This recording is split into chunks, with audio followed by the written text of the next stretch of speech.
बहुत ही खुशी की बात और हम सभी के एकजुटता होने के लिए, एकत्रित होने के लिए जो अवसर दिया गया चेहरों की ओर से आप सभी को बहुत बहुत धन्यवाद, आभार और जोहार।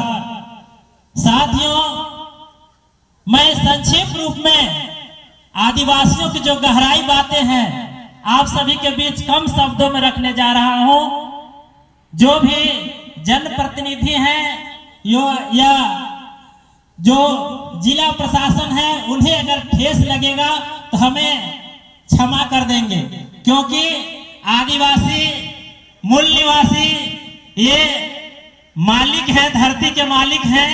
अभी भी बोलते हैं मालिक है, लेकिन अब इनका मालिकाना हक छीना गया है। तो मैं उनकी बातों को रख रहा हूं, इसको मतलब गैर तरीके से अपने मन में नहीं लेना है। इसके बारे में थोड़ा सा संक्षिप्त रूप में मैं आप सभी को बताने का प्रयास कर रहा हूं। जो कुछ शब्द ऐसे हैं जो उदंडता जैसा लगेगा, लेकिन आदिवासियों के लिए जो बेहतर शब्द है वो बात मैं कहने जा रहा हूं। साथियों, आप सभी जब एक साथ हुए हैं, एक साथ आज बैठे हैं, तो हम लोग के महापुरुषों के नामकरण करके नारे होना अनिवार्य है। आदिवासी एकता जिंदाबाद, आदिवासी एकता जिंदाबाद, आवाज दो, आवाज दो। साथियों, आप देश के मालिक हैं।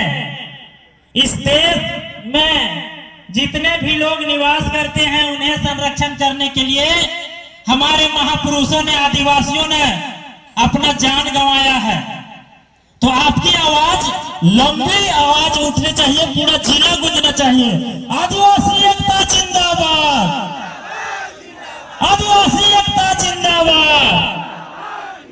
अभी आपकी मालिकाना हक जैसा आवाज आया, तो मैं अगली कड़ी में ले जाना तो प्रयास कर रहा हूं।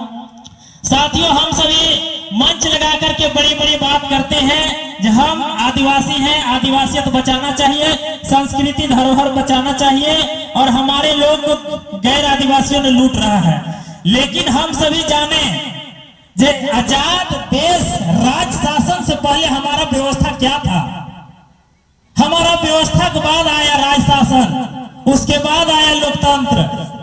तो हम लोकतंत्र की भी बात नहीं करें और ये राजतंत्र की भी बात नहीं करें, तभी हमारा आदिवासियत बचेगा। उससे पहले क्या था, हम सभी को मौखिक विचारधारा से पूरा संगठन चलता था, समिति चलता था, समाज चलता था।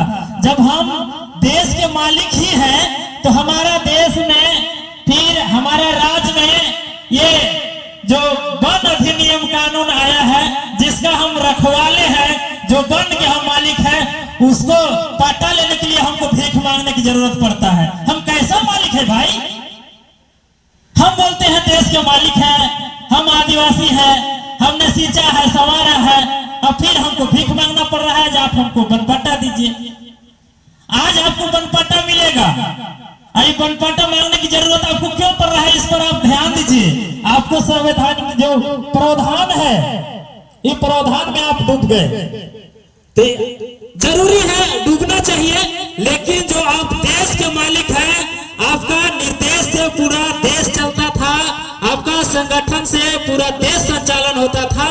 आज आप भिखमंगा के रूप में हो गए हैं। आज जनप्रतिनिधि के दोष देते हैं, ये गलत बात है। जनप्रतिनिधि की यहाँ कोई दोष नहीं है, ये हमारी आपकी दोष है। जो हमारा परंपरा है, जो हमारा वेशभूषा है, जो हमारा समाज चलता था, हमारा सांस्कृतिक व्यवस्था से, उससे आप भटक जा रहे हैं। क्षण भर के फायदे के लिए आप दिखावा के लिए मर जा रहे हैं, और दिखावा के लिए आप ढल रहे हैं, तो अपना जो पीढ़ी है उससे भी गवा दे रहे हैं। तो आप अपना खतियानी जमीन को लुटवा दे रहे हैं, और बनपट्टा के लिए आप भीख मांग रहे हैं। तो आप भीख मांगिएगा, आज तो आप यहाँ है, इससे और नीचे चल जाइएगा। तो आप लोग के मालिकाना हक के बारे में जानने की जरूरत है, नहीं तो अभी के डेट में लाइसेंसी गुंडे हैं भाई। हम जब गहराई तक जाएंगे तो उनको भी तकलीफ लगेगा। इसलिए संक्षिप्त रूप में मैं बताना चाहूंगा, जो टाना भक्तों के आंदोलन था, उनकी आंदोलन सच था, लेकिन जो अभी संवैधानिक अधिनियम चल रहा है, इस अधिनियम के बगैर उन्होंने जो गलत तरीके का इस्तेमाल कर दिया, ये गलत हुआ, जिसके कारण हमारे समाज में बहुत बड़ा त्रुटियां हुआ, हमारे लोग इकट्ठा होने से डरने लगे। तो आप सभी जो अभी संवैधानिक अधिनियम चल रहा है, इस पर चलते हुए अपना राज शासन को कैसे अपना पूर्वजों को दिया हुआ, विरासत में दिया हुआ संस्कृति धरोहर है, उसे बचाएं और ये लोकतंत्र में भी आप राज करने का प्रयास करें। इसे राज करने के लिए आपको सबसे पहले आवश्यकता है शिक्षा। शिक्षा से ही समाज बेहतर बनेगा, विकास करेगा। जोहार, धन्यवाद। बहुत बहुत धन्यवाद। इन्होंने बखूबी हमारे